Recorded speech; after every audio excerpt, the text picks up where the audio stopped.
2 நாளாகவும் 16ஆம் அதிகாரம் 9ஆம் வசனத்துல தம்மை பற்றி உத்தம இருதயத்தோடு இருக்கிறவர்களுக்கு தம்முடைய வல்லமை விளங்க பண்ணும்படி கர்த்தருடைய கண்கள் பூமி எங்கும் உலாவிக் கொண்டிருக்கிறது என்று அனானி தீர்க்கதரிசி இந்த ஆசா ராஜாவின் இடத்துல வந்து சொல்லுகிறார்.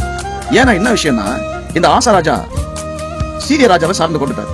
இந்த ஆசா ராஜாவுக்கு விரோதமா பாஷா அவன் எழும்பின உடனே இந்த ஆசா ராஜா சீரியர்களை போய் சார்ந்துகிட்டார்.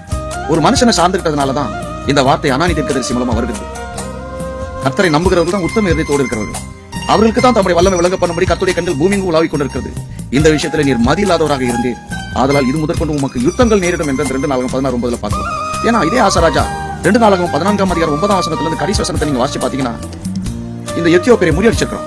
எத்தியோப்பியர்கள் சாதாரண கூட்டம் இல்ல, 10 லட்சம் பேர் சேனைகளோடு வந்திருக்காங்க, 300 ரதங்களோடு வந்திருக்காங்க. ஆனா ஆசா கர்த்தரை நோக்கி அவன் ஜெபம் பண்றான். 14ஆம் அதிகாரம் 11ஆம் வசனத்துல பலனுள்ளவனுக்காக பலனற்றவனுக்காக உதவி செய்கிறது நமக்கு லேசான காரியம், அதனால எங்க தேவனாய் கர்த்தாவே எங்களுக்கு துணை நின்று இந்த எத்தியோப்பியர் மேல நாங்க ஜெயம் எடுக்கும்படிக்கு செய்யணும் ஜெபம் பண்ண உடனே கர்த்தர் அவங்களுக்கு ஒரு பெரிய ஜெயத்தை வாங்கி கொடுக்கிறார். அங்க அவன் கர்த்தரை சார்ந்து கொண்டான். ஆனா இந்த 2 நாளாகவும் 16ஆம் அதிகாரத்துல இந்த பாஷா ராஜா ஆசாவுக்கு விரோதமா எழும்பின உடனே சீரியர்களை சார்ந்து கொண்டான். அதான் அனானி தீர்க்கதரிசி சொல்றாரு, நீர் கர்த்தரை சார்ந்து கொண்ட போதோவெனில் திரளான கூட்டத்தாராக இருக்கக்கூடிய அந்த எத்தியோப்பியரை லூபியர் உடைய கருத்தில் ஒப்புக் கொடுத்தாரே, இப்போதோ நீர் மனுஷனை சார்ந்து கொண்டபடினால் இது முதற்கொண்டு உமக்கு யுத்தங்கள் நேரிடும் என்று 2 நாளாகவும் 16:9 பார்க்கிறோம். ஆம், நீங்க கர்த்தரை சார்ந்து கொண்டீர்கள் என்றால் நீங்கள் உத்தம இருதயத்தார்கள். உங்களுக்காக தம்முடைய வல்லமை விளங்க பண்ணும்படிக்கு கர்த்தருடைய கண்கள் பூமி எங்கும் உலாவிக் கொண்டிருக்கும். அதே நீங்க மனுஷர்களை சார்ந்து கொண்டீர்கள் என்றால் நமக்கு யுத்தங்கள் நேரிடும். எது வரைக்கும் நாம் மனுஷர்களை சார்ந்து கொண்டிருக்கிறோமோ அது வரைக்கும் நமக்கு யுத்தங்கள் நேரிடும்.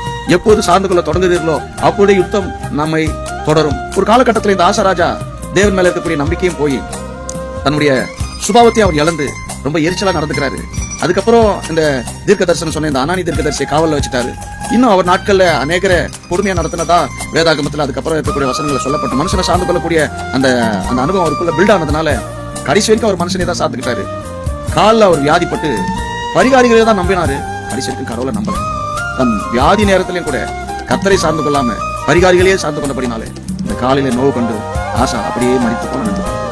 மனுஷர்களை சார்ந்து கொண்டா அது மரணம் வரைக்கும் நம்மளை கொண்டு போகிறது. அது கூட நல்ல மரணமா நமக்கு இல்ல, அது தேவ சித்தத்துக்கு புறம்பா நாம் மறிக்கக்கூடிய இடத்துல தான் இருக்கிறது. அப்படி இல்லாதபடிக்கு கர்த்தரை சார்ந்து கொள்வோம், கர்த்தர் மேல் நம்பிக்கை வைப்போம். கர்த்தரே தன் நம்பிக்கையாக கொண்டிருக்கக்கூடிய மனுஷன் பாக்கியவான். கர்த்தரை நாம் சார்ந்து கொண்டோம் என்று சொன்னார். நமக்கு பேர் உத்தம இருதயத்தார். அந்த உத்தம இருதயத்தார் மேல் தம்முடைய வல்லமை விளங்க பண்ணும்படிக்கு கர்த்தருடைய கண்கள் பூமி எங்கும் உலாவிக் கொண்டிருக்கிறது. 2 நாளாகவும் 14ஆம் அதிகாரம் 11 இதே ஆசா பலன் உள்ளவனுக்காக பலனற்றவனுக்காக உதவி செய்கிறது நமக்கு லேசான காரியம். நான் பலனற்றவன், எனக்கு உதவி செய்யும் என்று சொல்லி ஆசா தேவனை வேண்டிக் கொண்ட பொழுது இந்த ஆசாவுக்கு பெரிய ஜெயத்தை கொடுத்தார். எத்தியோப்பியர்கள் திரும்ப அவர்கள் பலம் கொள்ள முடியாதபடிக்கு ஆசாவுக்கு முன்பதாக அவரை தோற்கடிக்க பண்ணினார். மனுஷனை சார்ந்து கொண்ட போதவெனில் இந்த ஆசா அவன் தோல்வியை கண்டான். நீங்க கர்த்தரை சார்ந்து கொள்ளுங்க, வெற்றி அடைவீங்க. மனுஷர்களை சார்ந்து கொண்டிருந்தால் தோல்வி அடைவீங்க.